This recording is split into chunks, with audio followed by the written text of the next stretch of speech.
로마서 15장 우리 13절 15절 말씀, 좋은 소식을 전하는 아름다운 발이라는 제목으로 말씀을 나눠보도록 하겠습니다.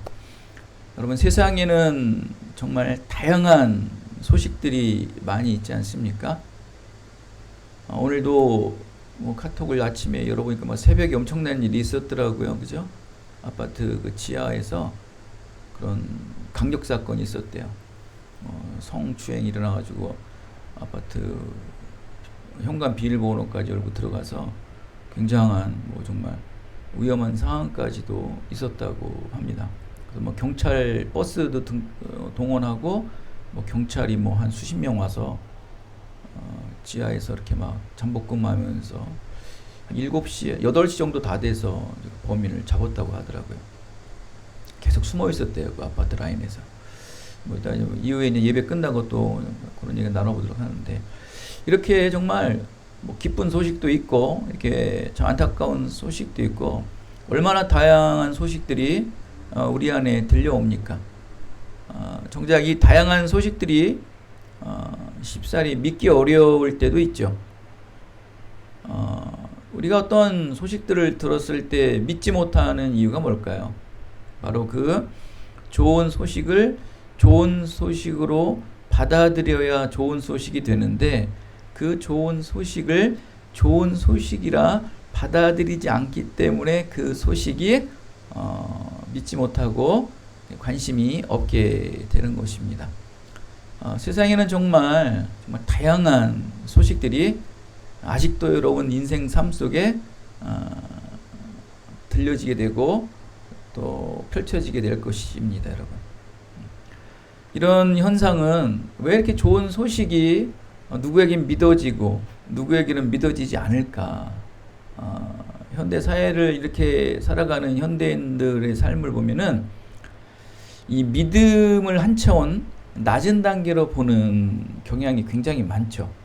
시대가 과학화가 되고 더욱더 어떤 디지털화가 되는 상황 속에서 이 믿음이라는 어떤 신앙의 체계들은 점점 더 하등한 어떤 존재로 취급되는 상황이 되고 있습니다.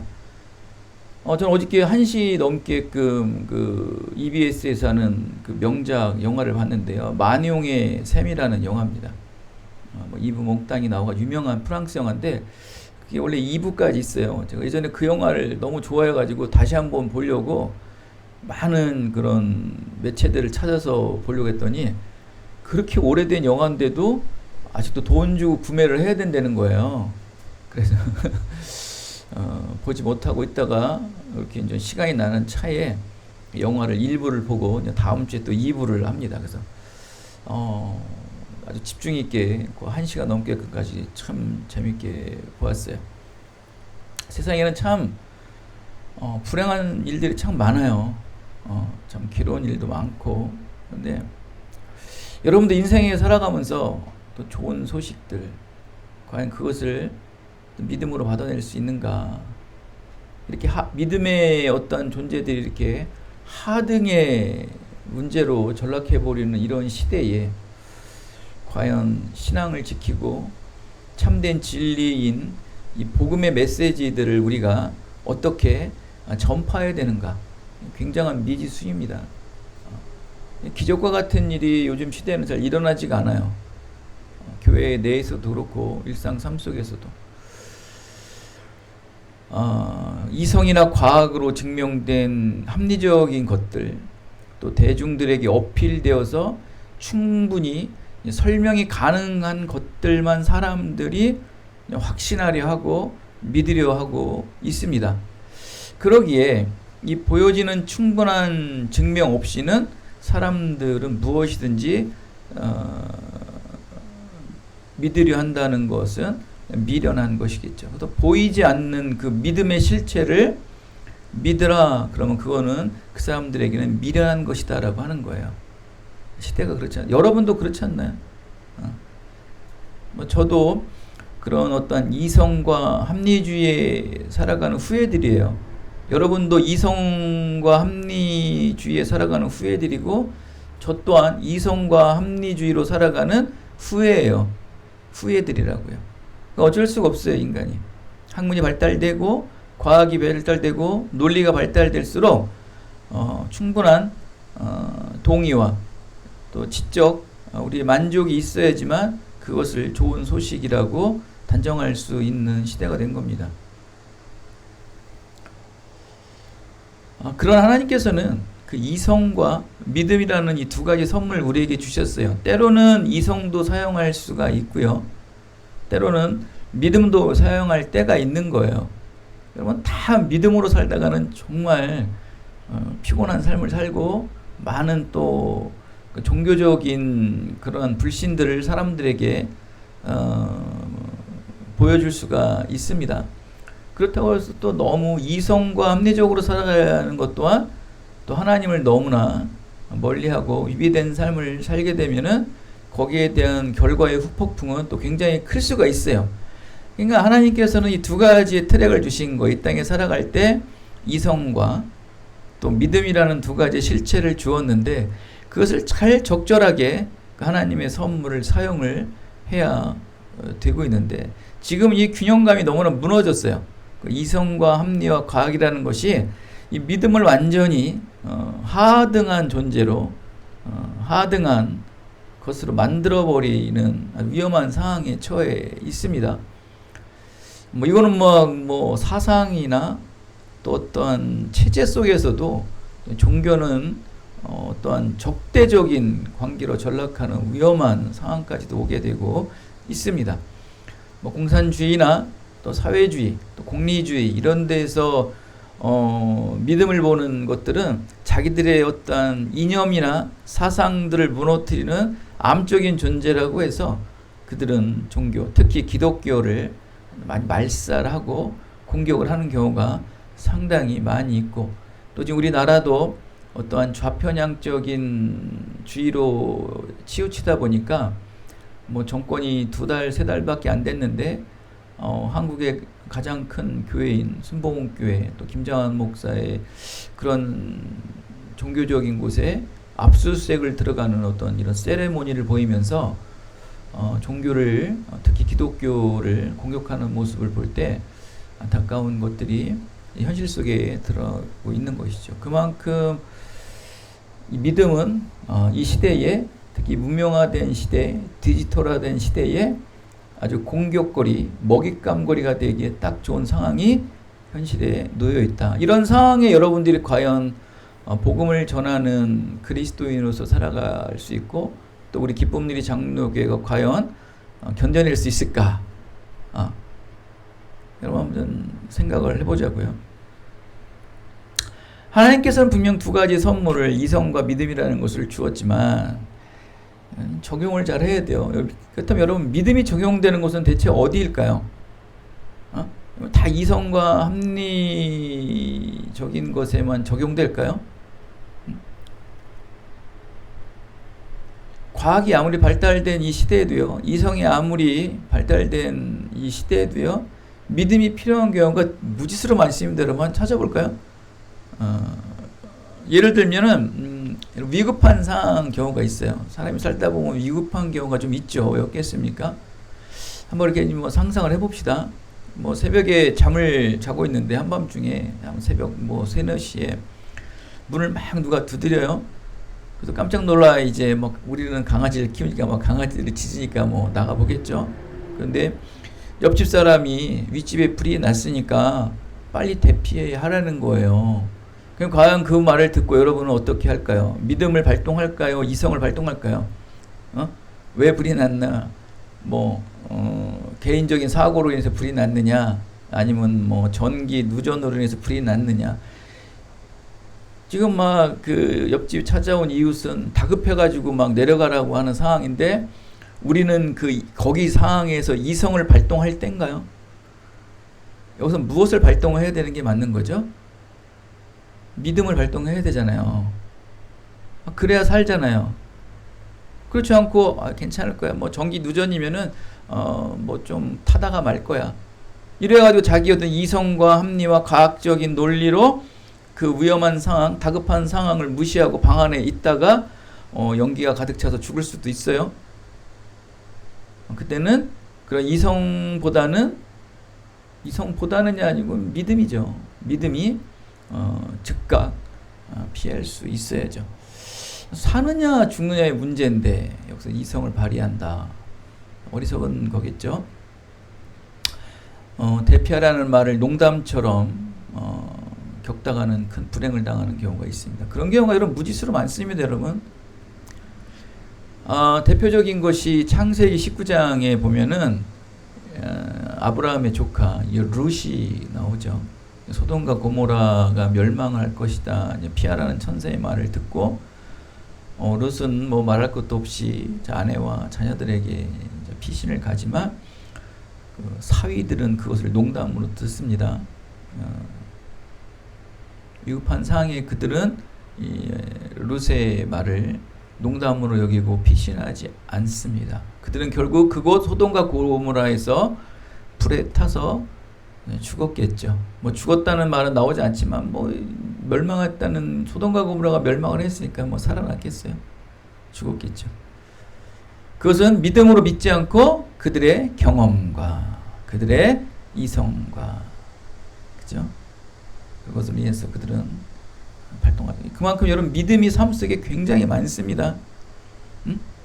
이성과 합리적인 과학적인 것도 많지만 믿음도 믿어야 될 경우가 굉장히 많아요. 여러분 뭐 예를 들어서 야 너 여기 회사 들어가. 믿음의 문제예요. 내가 이 사람이 추천한 말을 믿느냐 믿지 않느냐의 문제라고요. 그런 게 없을까요? 제가 뭐 유튜브 이렇게 짤방들을 이렇게 보면은 일본의 쓰나미 영상을 본 적이 있어요. 무섭더라고요. 쓰나미가 정말 처음에 이렇게 천천히 물이 막 이렇게 밀려오는 것 같은데 뭐 건물이고 뭐 배구 뭐 다 침몰되고 무섭더라고요. 사이렌이 울리고 대피하라는 명령이 주어지고 많은 사람들이 높은 곳으로 올라가는데 이렇게 뭐 이 유튜버가 이렇게 뭐 이렇게 빨간 잉크로 여기 색연필로 이렇게 칠해놨더라고. 이 사람의 그 동선들을. 남들은 다 무서워 올라가는데 이 사람만 궁금해가지고 물이 막 밀려오는 쓰나미 장소 내려가고 있는 거예요.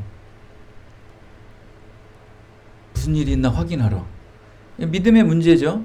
그 사람 믿지 못하겠다는 거예요. 사이렌과 밀려오는 쓰나미의 거대한 물줄기를 보고 모든 사람들은 도망가는데 그 사람은 그걸 믿지 못하고 확인해야 된다는 거다. 내려가는 거예요. 근데 그 영상이 끝날 때까지 그 사람이 보이진 않아요. 뭐 죽은 거겠죠. 위급한 상황에서 무엇을 확인하고 싶었을까? 자기의 이성을 확인하고 싶었던 거죠. 자기 합리적인 것들을 맞는지 안 맞는지를 확인하고 싶었을 거예요. 근데 그것은 결국 죽음으로 가게 되었다. 우습게 들리죠, 여러분? 그런 일이 현실 속에 굉장히 많습니다. 지하철을 탔는데 옆칸에서 막 칼부림이 나오고 있는데 도망갈 생각을 하고 진짜 난다면서 옆칸에서 이렇게 보고 있는 거예요. 그러다 그거에 그 범인과 눈이 마주쳐서 그 사람이 죽는 거예요. 그런 경우가 진짜 많아요. 위험이 처하면 가야죠. 이거 믿음의 문제예요, 여러분. 이게 현실 속에 무지수로 많다니까요, 여러분. 그것도 이성과 합리예요. 결국 이성과 합리를 따져서 그 위험한 상황에 죽음을 처하는 경우가 굉장히 많잖아요. 잘 와닿지가 않는 것 같습니다, 여러분은 잘. 믿음. 믿고 행동하는 것입니다, 이건. 다양한 곳에서 믿고 행동하는 게 맞아요. 내일 여러분 당장 그런 일이 일어날 수 있어요. 여러분 이거 믿음의 문제죠. 여러분 이성과 사고와 합리의 경험의 문제는 아닙니다, 여러분. 그리고 위급한 상황에 그걸 언제 따집니까? 이게 교만이에요, 교만. 미련한 자리하는 거죠. 그래서 그게 이렇게 믿고 행동해야 하는 상황이 이 세상의 삶 속에는 언제나 항상 존재하고 있고, 그때는 반드시 믿음으로 반응해야지만 살 수 있습니다. 살 수 있어요.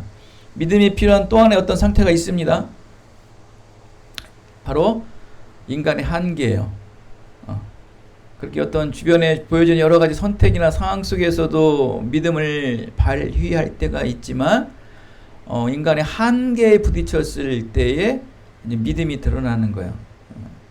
어제 그 만웅의 샘이라는 영화를 보면은 그 프랑스 도시에서 세금 징수원으로 근무를 하다 보니까 많은 어떤 뭐 지식도 쌓았고 많은 관계를 맺던 사람이에요.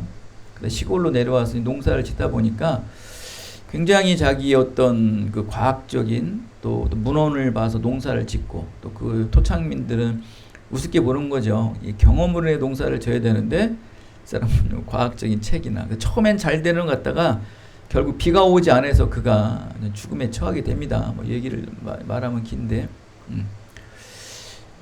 그 한계에 부딪혔을 때 비가 안 오는 한계 막 자기 작물이 다 말라서 죽고 그가 키우는 가축들이 다 말라서 죽어가는 것을 보고 하나님 앞에 한탄합니다. 나는 이렇게 몸이 꼽추고 장애인인데 왜 이런 나에게 이러한 시련을 주느냐 하면서 인간의 어떤 한계에 봉착되었을 때 하나님 앞에 호소하며 자기의 믿음의 모습들을 드러나게 하는 경우가 있습니다. 과학을 뛰어넘는 것이었고 어떤 이성과 합리적인 것들 또 통찰력이나 자기 지혜를 경험들을 다 뛰어넘는 한계에 도달했을 때 그때 발휘되는 것이 바로 믿음이에요. 믿음.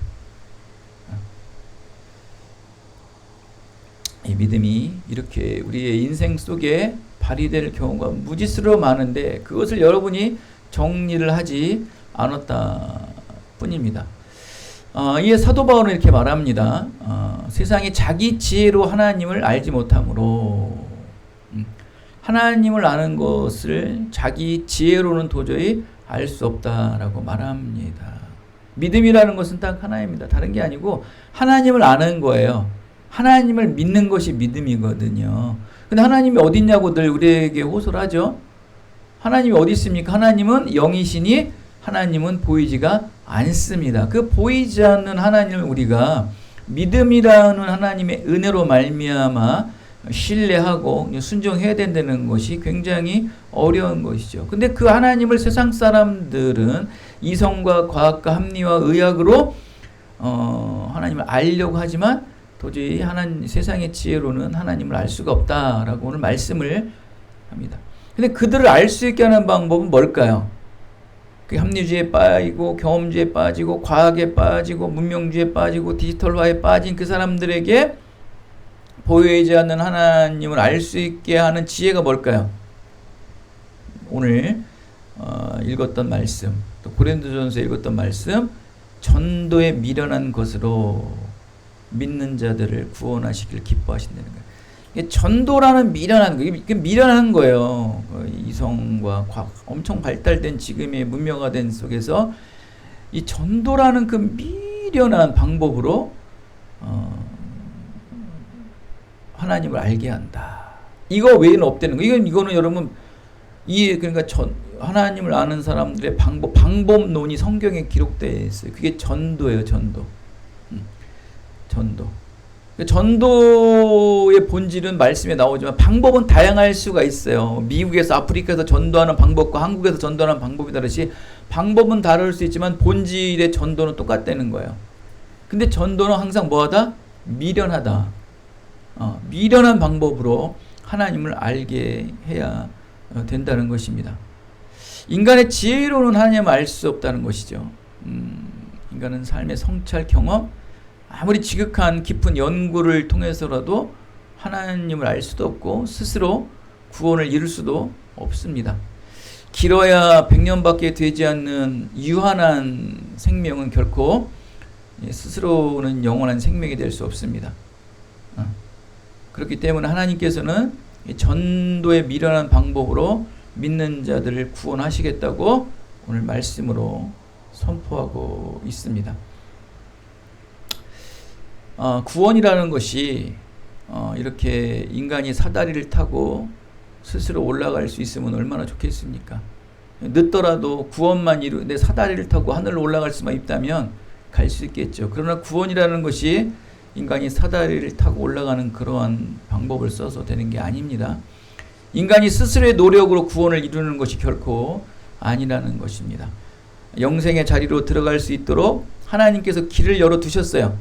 구원의 영생의 그 자리로 들어갈 수 있도록 하나님께서는 예수 그리스도의 십자가의 보혈로 그 구원의 문을 모두에게 열어놓으셨어요. 그리고 그 믿는 자에게 전파하는 자가 되게 하셔서 그들을 안내하게 하셨던 거예요. 굉장히 중요한 게 뭐냐면 전파하는 자. 이 전파하는 자가 전도를 해야 돼요. 이 저와 여러분이죠. 이 전파하는 자를 통해서 하나님은 반드시 하나님을 믿지 않는 자, 하나님을 알고자 갈망하는 자들에게 전파해야 된다는 거예요.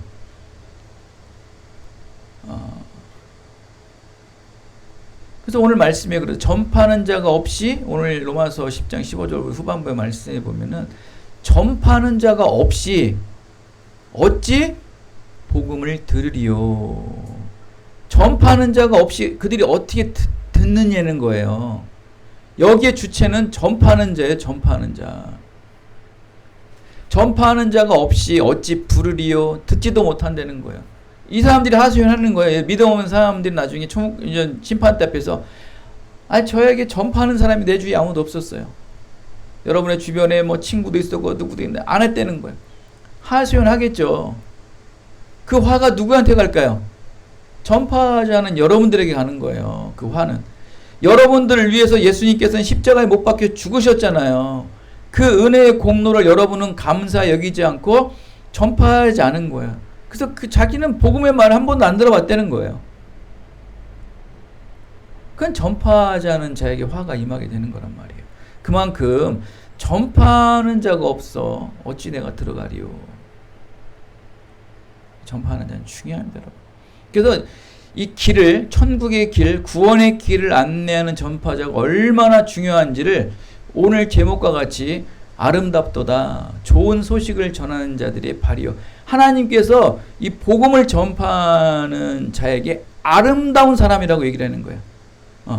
그 천국의 소망, 그 구원의 기쁨을 전파하는 자의 인생이 아름답다는 거예요. 인생은 아름다워라는 영화가 있듯이 아름다운 인생, 그 발이 그렇게 아름답다는 거예요. 하나님의 복음을 전하기 위해 너희가 모두 움직이는 너의 삶, 너희 모든 이 행동들이 아름답다는 거예요.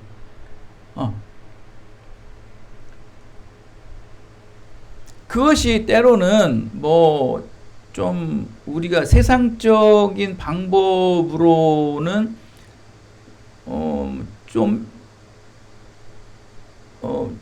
긍정적으로 보이지 않는 복음 전파일지라도 하나님 보시기에는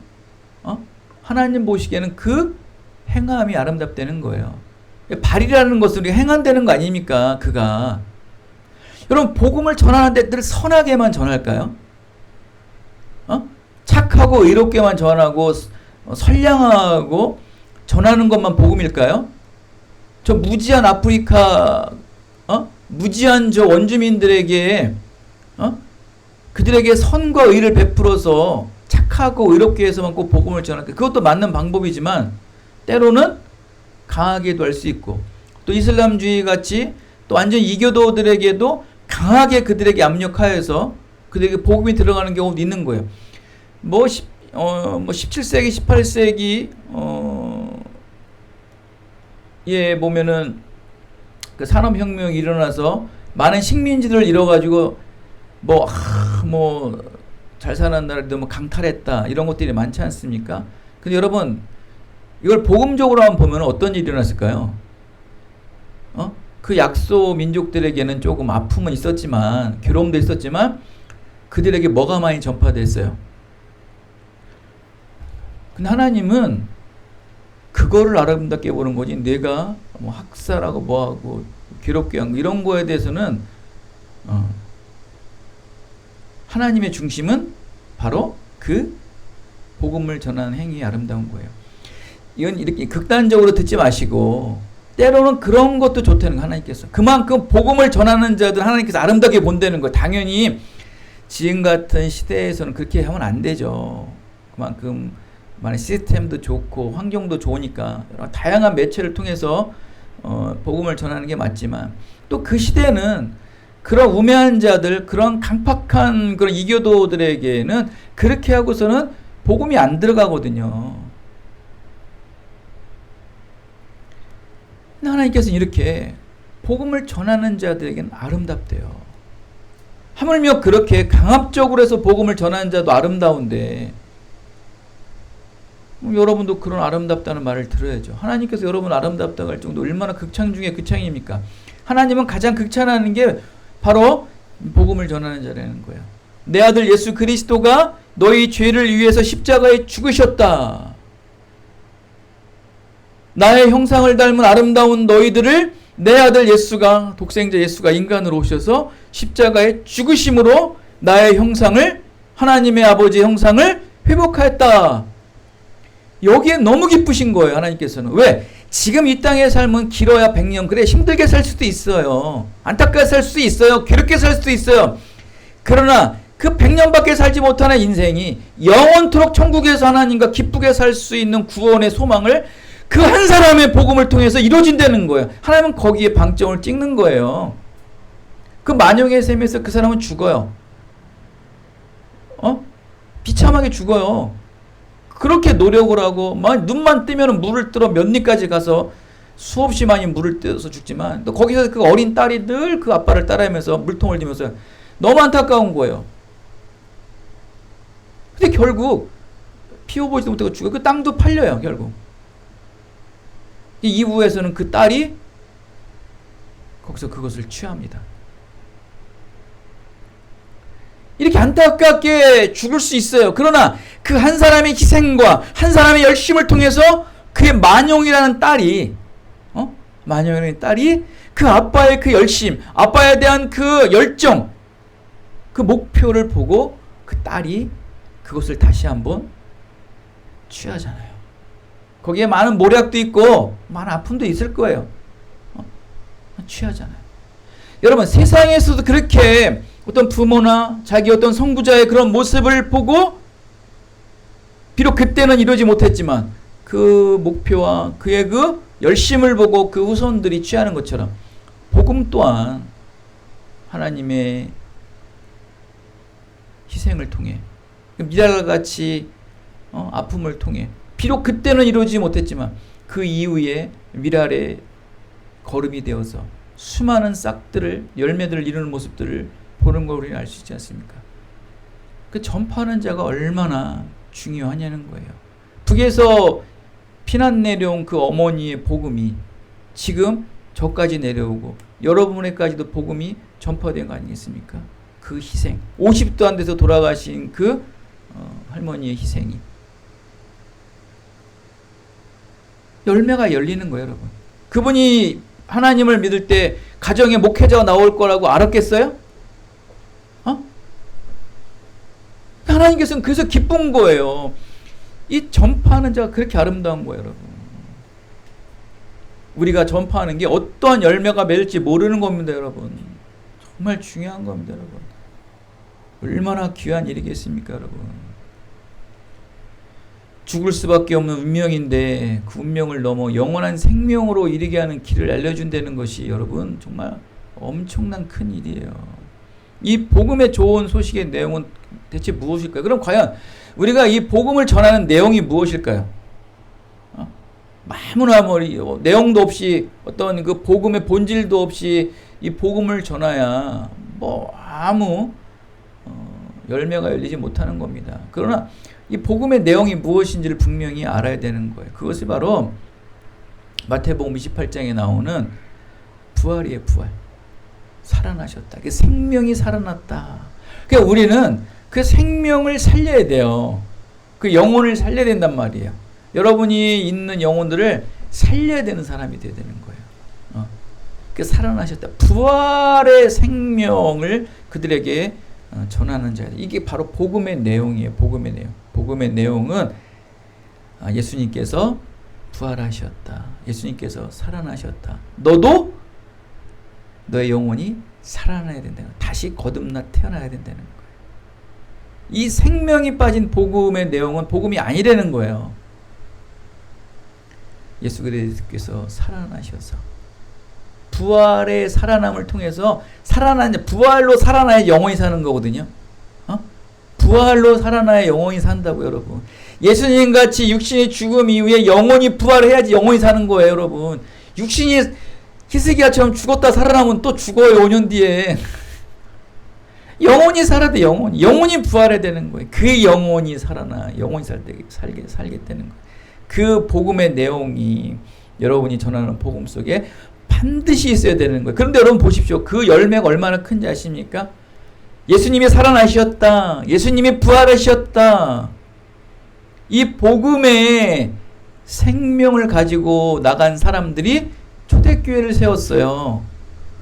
부활의 증인들이 부활하신 예수님을 보고 나가서 초대교회를 세웠다고요. 곳곳에. 그 초대교회가 결국 사도 바울의 전도행의 밑거름이.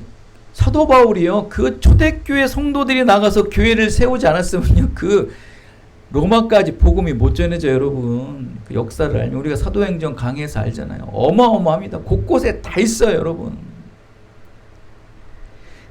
그 부활하신 예수 그리스도의 생명을 가지고 나간 초대교인들이 온 세상에 소망을 전해서 소망이 생겨나게 했어요. 그리고 이것을 듣는 사람들, 모든 사람들에게요, 능력이 되게 하셨고요. 그리고 그 부활의 말씀, 그 부활의 복음의 말씀을 통해서 수많은 사람들이 구원의 길을 만들게 하셨다는 거예요. 그리고 어느 종교가 여러분 죽음을 정복합니까? 어느 종교가 죽음을 정복한 종교가 있습니까? 죽음을 정복한 종교는 오직 기독교밖에 없다는 것을 믿으시기 바랍니다. 나를 믿는 자는 죽어도 살겠고 무릇 살아서 나를 믿는 자는 영원히 죽지 아니하리라. 그래서 이 복음은 영원히 생명을 살 수 있다는 이 복음은 굿 뉴스예요. 정말 좋은 소식이라는 거예요. 예수 그리스도의 부활의 소식은 온 세상에 이렇게 번져나갔습니다. 시대를 넘어서 온 땅으로 그 증언이 번져나갔습니다. 듣지 못하는 사람이 없어요. 그 말씀을 알지 못하는 사람은 없어요. 그러나 그 말씀을 믿지 않은 사람이 많을 뿐이에요. 여러분 주변에 모든 사람이 어렸을 때 성탄절 때 교회도 가보고 하나님이 누구고 예수님이 누구고 다 알아요. 다 알아요. 듣지 못한 사람이 없어요. 다 알아요. 그러나 믿지 않을 뿐이에요. 모든 사람은 구원자 예수를 다 알아요. 그러나 무엇이다? 믿지 않을 뿐이다. 여러분의 주변에 있는 모든 사람들 다 복음을 알아요. 그러나 그들은 믿지는 않을 뿐이다. 예수님의 복음인 부활, 살아나셨다라는 말씀이 소망이 되지 않는다는 거예요. 그들에게는. 그거 왜 어쩌라고? 나에겐 그게 아무 기쁨도 안 되고 소망이 안 된다는 거예요. 죽음의 문제를 풀어낼 능력도 없으면서 예수님의 부활의 소식을 믿지 않는다면 과연 그 사람의 마지막은 어떨까요? 영생 구원의 길을 찾지 못한 사람들의 마지막은 영원한 징벌, 영원한 죽음이에요. 누구나 다 죽어요. 믿음의 사람이나 믿지 않는 사람이나 다 죽지만 영원한 영생에 사느냐, 영원한 지옥불에 사느냐, 이거 차이 아니겠습니까? 그는 천국을 가지 않고 지옥에서 영원한 불구덩이에서 구더기가 우글대는 곳에서 매일같이 불 속에 빠져 죽게 평생을. 이는 미로가 있는데 수많은 사람들이 미로에 갇혀서 우왕좌왕하고 있지 않습니까? 어떻게 하면 미로에서 벗어날 수 있을까? 한 사람이 나서는 거예요. 바로 여러분들이에요. 여러분들이 나서서 이 길을 너무나도 잘 아니까 나를 따라오라. 따라가는 자만 사는 거예요. 여러분을 따라오는 사람만 구원에 이르는 거예요. 이 세상의 미로에서 구원에 이르게 된다고요. 거기서 아까처럼 믿지 못하는 자, 이 사람이 이 사람 서울대도 안 나온 사람이 어떻게 알겠어? 막 이렇게 이성과 합리와 경험과 문명과 과학을 따지는 사람들은 안 따라가는 거예요. 그러나 이 사람은 확신이 있다. 신뢰가 있다. 여기서 전제 조건은 여러분이 그 구원의 미로를, 여러분이 그 길을 인도자라는 것을 그 사람들에게 확신을 주려면 여러분들이 전파하는 자가 이미 되어 있어야지요. 무엇을 전파할 수 있어야 돼요? 복음의 내용이 뭐라고 그랬습니까? 바로 예수님은 살아나셨다. 부활하셨다. 그 부활의 생명, 다시 태어남의 생명이 복음의 메시지. 너희도 살 수 있다. 영혼의 영생을 살 수 있다. 여러분이 그 확신을 가져야지 여러분들이 세상에서 보는 학문, 재벌, 지식 이런 것들이 부족해도 여러분의 그 확신찬 믿음을 통해서 그 사람이 여러분을 따라가서 구원을 이루게 되겠죠. 할렐루야. 여러분은 미로를 찾아주는 사람이에요. 구원의 미로를 찾아주는 사람이 바로 여러분이란 말이에요. 그렇게 되면 이제 그들이 따라온 자들은 남는 건 뭐예요? 바로 엄청난 복음의 열매들이겠죠. 복음을 받아들인 사람들은 그 복음에서 소망을 발견하고 인생의 답을 발견하고 능력을 발견하여서 이 세상의 큰 기둥과 같은 역할들을 감당하고 있는 것을 우리는 볼 수 있지 않습니까? 이 복음의 소식, 수많은 사람들이 예수 그리스도의 부활의 사건을 믿음으로 고백하고 그 안에서 평안을 찾게 되면은요, 이 기쁨의 소식은 우리 아까도 말했지만 초대교회 이스라엘을 넘어서 그리스도와 로마를 지나 소아시아를 넘어 유럽과 아메리카 대륙으로, 또 아메리카 대륙에서 아시아 지역을 넘어 조선이라는 조용한 나라 바로 한반도까지 그 복음의 소식이 이르러지 않았습니까? 140년 전에 제물포에 도착했던 두 사람, 언더우드와 벤잘러, 부활절날 그들이 한국의 땅을 밟지 않았습니까? 그들이 가져온 건 바로 예수 그리스도의 부활의 복음의 소식이에요. 그 복음의 부활의 소식을 이 땅에 전파할 때 어두웠던 땅이 빛이 되는 거예요.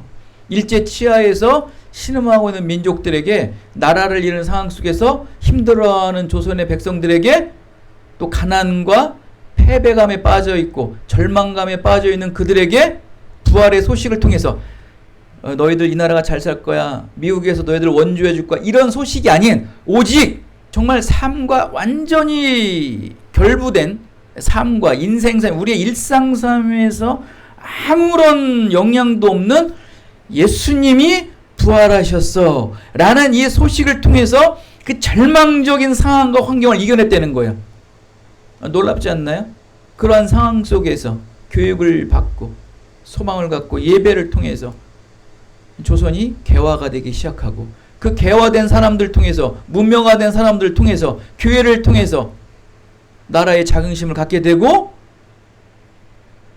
나라가 변화되잖아요. 이게 지금 현재 우리의 삶이에요. 결국 140년이 지난 지금 어떻습니까? 대한민국은 미국 다음으로 세계 선교를 가장 많이 하는 나라가 되어버렸잖아요. 어느 나라도 또 경제적으로도 대부흥을 일으켜서 경제적인 대강국으로 성장해 있지 않습니까? 이 놀라운 일들을 여러분 어떻게 하실 것입니까? 이게 복음을 받느냐 받지 않느냐, 복음을 믿느냐 믿지 않느냐에 따라서 인생이 바뀌는 거예요. 여러분 이제 오해도 얘기했지만 복음을 받은 사람들의 가정과 받지 않은 사람들 2대 3대를 비교하면요, 하늘과 땅 차이예요. 죄송합니다만 오후에 얘기하겠습니다. 그분들은. 우리나라 장애인이 263만 명이랍니다. 그들에게는 어떤 마음을 가질까? 장애인들은 거기에 대한 비탄, 아픔, 괴로움, 단 한 번의 삶을 사는데 왜 나에게 이런 생명을, 이런 모습을 줄까라고 비탄해 있지 않을까요? 희망도 갖지 않을 수 있지 않을까요? 이 점과 같은 틸과 같은 이 짧은 인생에서 좀 건강하게 살고 행복하게 살면 안 될까? 왜 나 이러한 아픔을 줘서 이렇게 살게 할까? 또 우리가 보기에도 그렇지 않나요? 그러나 부활의 소망을 가지고 있는 사람들에게는요, 현실은 괴롭고 어려울 수 있어요. 그들에게는 그 심판의 날 역전이 됩니다. 역전. 그 기쁨으로 그들은 사는 거예요. 저도 이 교회를 지금 13년, 14년 가족들만 예배하지만 버티는 힘이 그거예요. 만용의 셈에서 그 주인공이 그 정원을 꾸미기 위해, 그 자손들에게 그 좋은 땅을 나눠주기 위해 아무 열매와 소출도 맺지 못하고 죽었지만 결국 그 만용이라는 딸이 아버지의 목표를 갖고 소망을 갖잖아요. 엄청난 일이 일어납니다. 복음이에요, 복음. 한 사람이 희생 없이. 왜일까요? 소망이 있기에. 소망을 잃지 않은 거예요. 여러분, 우리의 삶도 촉박합니다. 가난으로 가득 채워진 사람도 많습니다. 병으로 고생하고 힘든 시간을 보내는 사람도 많습니다. 억울할 수도 있습니다. 공평하지 못한 삶을 비탄해하는 사람도 많습니다. 그러나 예수 그리스도를 붙잡고 복음을 붙잡고 영생을 붙잡고 있기에 그들은 이러한 불평등하고 불공평한 사회에서 버텨낼 수 있는 힘이 되는 거예요. 그게 힘이에요. 그게 저와 여러분의 힘이 돼야 돼요. 예수 안에 생명이 있습니다. 예수 안에 답이 있습니다. 예수 안에 길이 있습니다. 그걸 믿는다면 여러분, 오늘서부터 저 험한 산을 넘어 복음을 전하는 아름다운 행함의 발이 되시는 여러분의 인생이 되어서 말할 수 없는 축복의 열매들이 여러분의 인생과 그 이후의 자손들에게도 펼쳐지게 되시기를 예수 그리스도의 이름으로 축원드리겠습니다. 은혜가 풍성하신 아버지 하나님, 오늘